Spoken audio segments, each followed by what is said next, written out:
Bloomberg Audio Studios. Podcasts, radio, news. Good morning, I'm Nathan Hager. And I'm Karen Moscow. Here are the stories we're following today. Karen, we begin once again in Chicago after night 3 of the Democratic National Convention. The evening included speeches from rising stars like Transportation Secretary Pete Buttigieg and Maryland Governor Wes Moore, along with party stalwarts like former President Bill Clinton. But the main event was Minnesota Governor Tim Walz. He used his acceptance speech as the Democrats' vice presidential nominee to appeal to swing state voters. I represented my neighbors in Congress for 12 years, and I learned an awful lot. I learned how to work across the aisle on issues like growing the rural economies and taking care of veterans. And I learned how to compromise without compromising my values. Waltz also lobbed attacks at Republican Donald Trump and his running mate J.D. Vance, linking them to the controversial Project 2025 initiative. Some folks just don't understand what it takes to be a good neighbor. Take Donald Trump and J.D. Vance. Their Project 2025 will make things much, much harder for people who are just trying to live their lives. Governor Walz also praised Vice President Kamala Harris's policy proposals, saying they will help the middle class. Republicans have seized on the idea that Harris's running mate overstated elements of his record while in the National Guard. And Nathan, Vice President Kamala Harris will close out the convention tonight with her acceptance speech as polls continue to show a tight race with Donald Trump. Bloomberg Balance of Power host Joe Matthew is in Chicago for the DNC. He has more on what to expect from Harris tonight. It's going to be an opportunity to stop the clock, essentially, to talk to the delegates in the room and people, more importantly, watching this from their living rooms, to get to the matter of trust on issues like the economy, like dealing with the border and some of the other issues that have dogged her.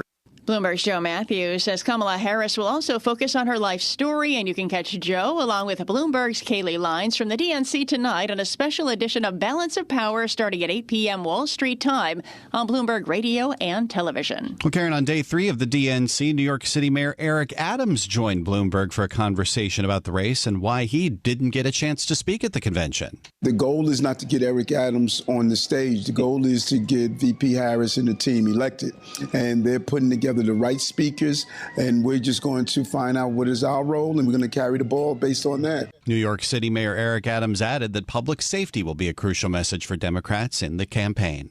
Meanwhile, Nathan, former President Donald Trump was campaigning in North Carolina yesterday, and he told his supporters it's hard to talk policy when the Obamas are attacking him at the DNC.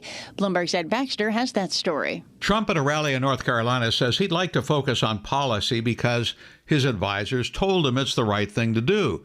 But he complained to the crowd, "Did you see Barack Obama taking pot shots at your president? And so was Michelle." So he asked the attendees, "Should I get personal or should I not get personal?" The crowd liked him going on attack. I try and be nice to people, but it's a little tough when they get personal. The Obama attacks were aimed at focusing on the way Trump attacks his opponents with name-calling. Polls have tightened in North Carolina.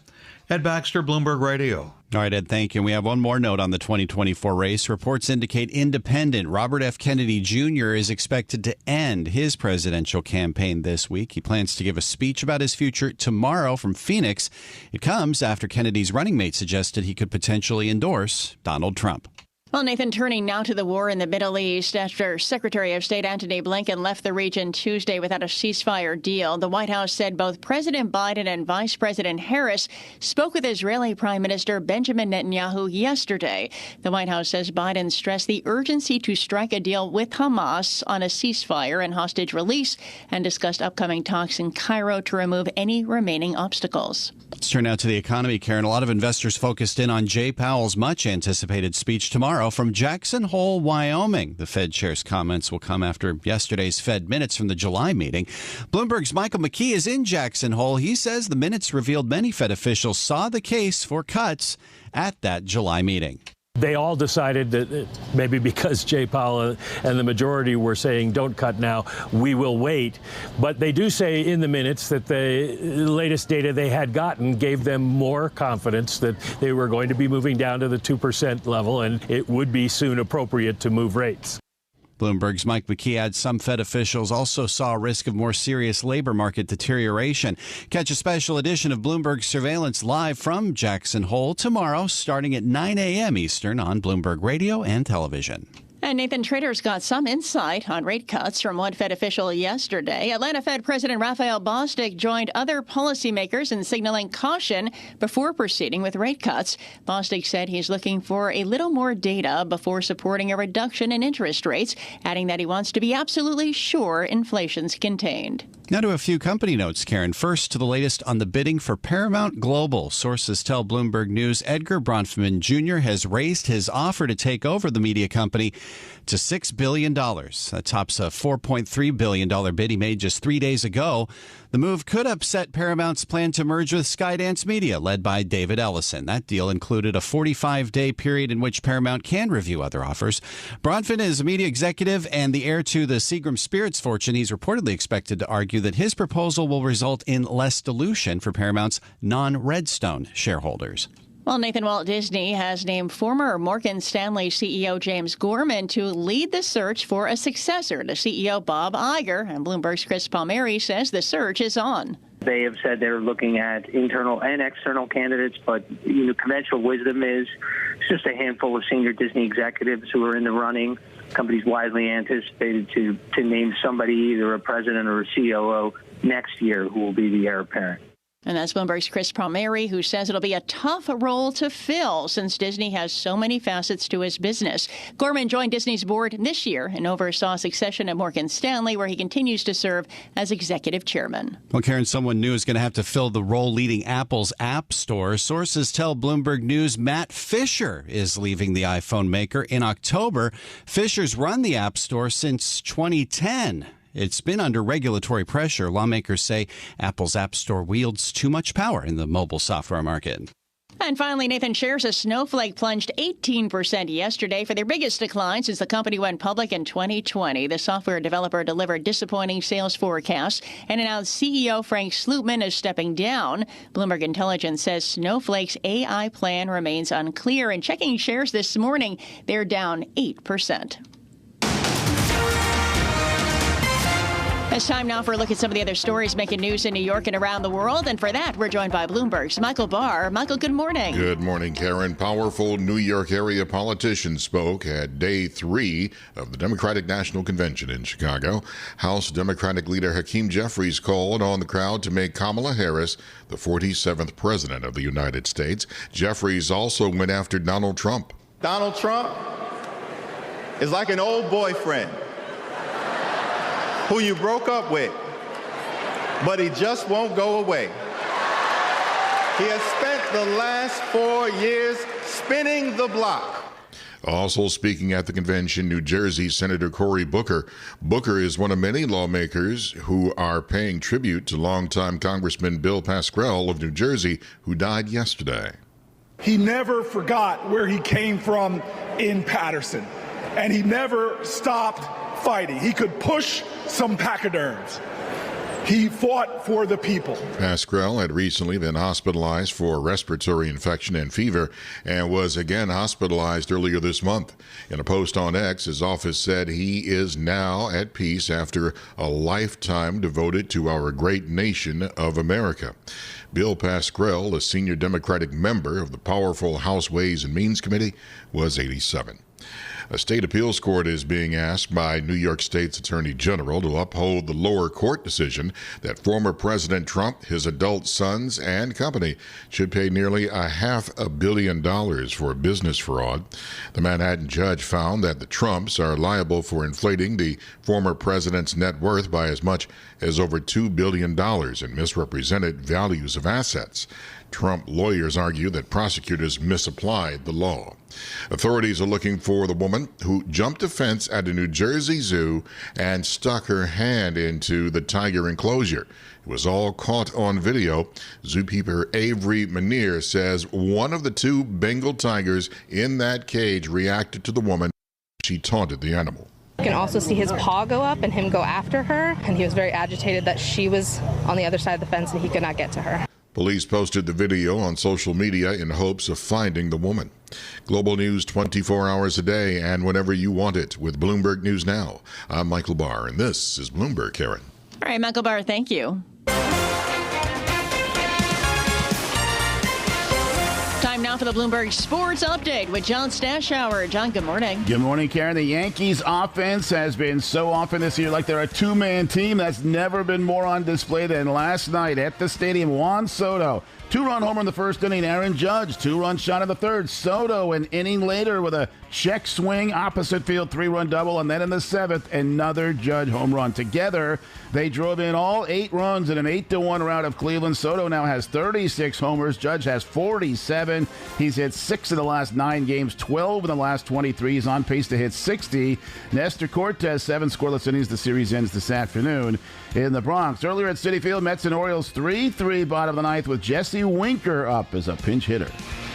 Swinging a high fly ball, well hit left center. Mullins going back at the track, at the wall. It's gone. Put it in the box.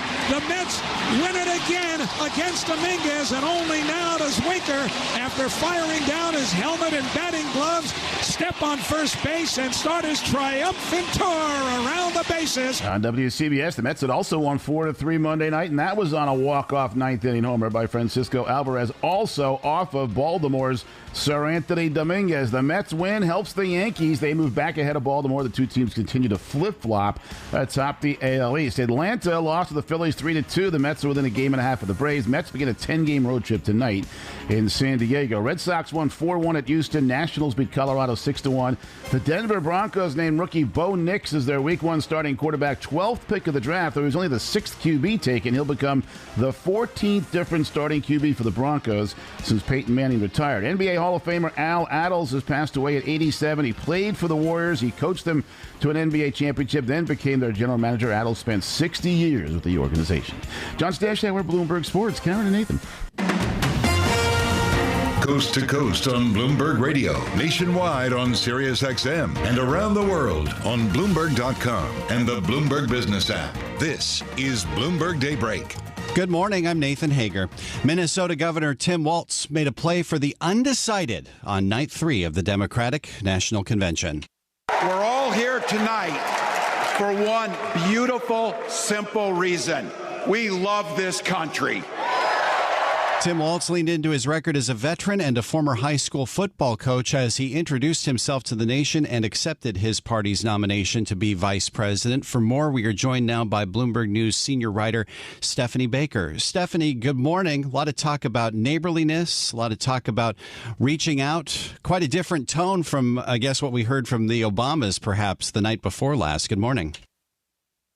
Good morning. Yeah, I mean, Governor Walz's, speech was really strong. I think, really it was his opportunity to introduce himself to the nation, and he really leaned into his Coach Walz persona. Using that football metaphor that I think if anyone else tried to use would seem a bit corny, sort of saying, we're on the offense and we've got the ball and driving down the field. And he really emphasized what a Harris administration would do for the middle class, cutting taxes, trying to make housing more affordable. I think it's incredible how he's managed to become such an accomplished public speaker, reading off a teleprompter when a few weeks ago he'd never done any such thing. Interesting to hear a lot of that kind of talk, reaching out more to kind of a rural voter that many had leaned toward Republicans in the past. Could it be by design that they're sort of trying to take that message of freedom and neighborliness and turn it on its head against Republicans? Yeah, I mean, they're really trying to flip the script, saying that doubling down on this sort of idea that less government is actually a Democratic theme. So, this message of get out of our bedrooms, don't tell us what to do, in our doctor's offices. And I think that is a very effective messaging for the kind of voters that Harris needs if she's going to win. the presidency, the sort of swing voters that had traditionally gone to the Republican Party, that voted for Obama in 2008 and then voted for Trump in 2016. So I think that's a very calculated bet on their part, and that Walz will be able to appeal to those white male voters that I think Harris is, in fact, struggling to win over. Did he do enough, do you think, to rebut the Republican attack that we'd heard after he announced as Kamala Harris's running mate that he's Bernie Sanders in a hunting jacket? I think it's going to be really hard for the Republicans to paint him as some crazy left-winger. He's too normal. Everything from his background as a teacher to a football coach. He's your classic kind of Midwestern dad. I think the speech last night was proof that is going to be a very hard thing for the Republicans to do, to paint him as some crazy guy who's out to take the country back to some other era. So I don't think that's going to work. So in our last 30 seconds, Stephanie, how does this set us up for Kamala Harris's acceptance speech tonight? It'll be really interesting to see, what she says. I think she's not going to go into detail on policy, and I think that's been some of the criticism that they're at this point they're very light on detail of what they're actually going to do. I think she's going to emphasize values. She's going to emphasize the theme of freedom, which has been central to her campaign message, and I think has been very successful. Let's wait and see. This is Bloomberg Daybreak Today, your morning brief on the stories making news from Wall Street to Washington and beyond. Look for us on your podcast feed at 6 a.m. Eastern each morning on Apple, Spotify, and anywhere else you get your podcasts. You can also listen live each morning starting at 5 a.m. Wall Street time on Bloomberg 1130 in New York, Bloomberg 99.1 in Washington, Bloomberg 106.1 in Boston, and Bloomberg 960 in San Francisco. Our flagship New York station is also available on your Amazon Alexa devices. Just say, Alexa, play Bloomberg 1130. Plus, listen coast to coast on the Bloomberg Business app, SiriusXM, the iHeartRadio app, and on Bloomberg.com. I'm Nathan Hager. And I'm Karen Moscow. Join us again tomorrow morning for all the news you need to start your day right here on Bloomberg Daybreak.